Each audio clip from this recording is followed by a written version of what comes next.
মোমবাতির আলোতে এক হাতে বই আর অন্য হাতে পাখা, এমন দৃশ্য দেখে অনেকেই ফিরে যাবেন ৯০ দশকের শৈশব স্মৃতিতে।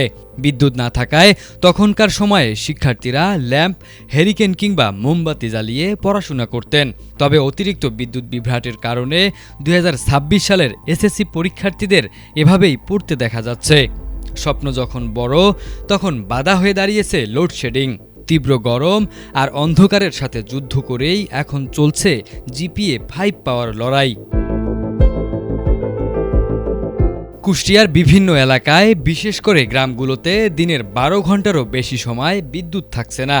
কুমারখালী উপজেলার সাঁওতা গ্রামের পরীক্ষার্থী শাম্মী আক্তারের মতো হাজারো শিক্ষার্থীর অবস্থা এখন শোচনীয়। আমি কারেন্ট না থাকার কারণে আমি পড়ালেখা করতে পারছি না, আমাকে মোমবাতি জ্বালিয়ে পড়তে হচ্ছে। সরকারের কাছে দাবি, আমার পরীক্ষা চলাকালীন কালে যেন কারেন্টটা থাকে, যাতে আমি পরীক্ষায় ভালো রেজাল্ট করতে পারি। প্রচণ্ড গরমে পড়াশোনায় মন বসানো যেমন কঠিন হয়ে পড়েছে, তেমনি দীর্ঘ সময় বিদ্যুৎ না থাকায় চার্জার, ফ্যান বা লাইটও বেশিক্ষণ কাজে আসছে না। ঠিকমতো ঘুম না হওয়ায় শিক্ষার্থীরা শারীরিকভাবে দুর্বল হয়ে পড়ছে। আমি ২০২৬ সালে এসএসসি পরীক্ষার্থী। আমরা দিনের বেলা কারেন্টের জন্য ভালোভাবে পড়ালেখা করতে পারছি না। রাত্রের বেলা কারেন্ট থাকে না, দিনের বেলা কারেন্ট থাকে না, এভাবে থাকতে তো আমরা পড়ালেখা করতে পারবো না। দিনের বেলা গরম, রাত্রেবেলা গরম, রাত্রেবেলা অন্ধকারে আমরা করতে পারবো না।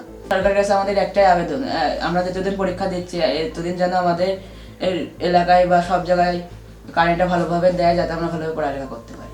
বিদ্যুতের সমস্যার কারণে আমরা ঠিকমতো পড়াশোনা করতে পারতেছি না। সরকারের কাছে একটা আবেদন করব, আমাদের পরীক্ষা চলাকালীন আমাদের বিদ্যুৎটা ঠিকমতো দেওয়া হোক। পরীক্ষার্থীদের এই দুর্দশা দেখে উদ্বেগ প্রকাশ করেছেন অভিভাবকরাও। তাদের দাবি, পরীক্ষার এই সময়টুকুতে যেন নিরবিচ্ছিন্ন বিদ্যুৎ সরবরাহ নিশ্চিত করা হয়। যে সময় বিদ্যুতের প্রয়োজন ওই সময় বিদ্যুৎটা পাচ্ছে না, যে সময় আসতেছে 10 মিনিট 15 মিনিট থাকতেছে, তারপরে চলে যাচ্ছে। ওদের পড়াশোনার খুব বেশি ক্ষতি হচ্ছে। সরকারের কাছে আবেদন এই যে এই পরীক্ষা চলাকালীন সময়ে যাতে বিদ্যুৎটা ঠিক মতো পায় পরীক্ষার্থীরা। ছেলেপেলে দিনে গরমের কারণে পড়তে পারছে না, রাতে অন্ধকার, কারেন্ট নেই। সরকারকে অনুরোধ করবো এসএসসি পরীক্ষার দিন যেন লাইনটা ঠিক মতো দেয়।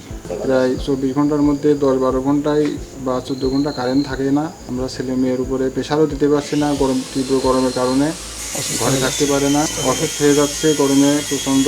এদিকে পল্লী বিদ্যুৎ কর্তৃপক্ষ বলছে, চাহিদার তুলনায় বিদ্যুৎ কম পাওয়ায় তাদের কিছুই করার নেই। বৈশ্বিক যে আপনার জ্বালানি সংকটের কারণে আমাদের দেশের জানাশোনা অনেক জায়গায় জানাশোনা কমে যাওয়ার কারণে কিছু লোডশেড করা হচ্ছে। আমরা আশা করছি এই সংকটটা কেটে যাবে। আমরা নিরবিচ্ছিন্ন বিদ্যুৎ সরবরাহ করতে পারবো। বিদ্যুতের এই সংকট পরীক্ষার ফলাফলে বড় ধরনের প্রভাব ফেলতে পারে বলে মনে করছেন সচেতন মহল। তাই পরীক্ষার্থীদের ভবিষ্যতের কথা মাথায় রেখে অন্তত পরীক্ষার এই দিনগুলোতে নিরবিচ্ছিন্ন বিদ্যুৎ সরবরাহের দাবি জানিয়েছে শিক্ষার্থী ও অভিভাবকরা।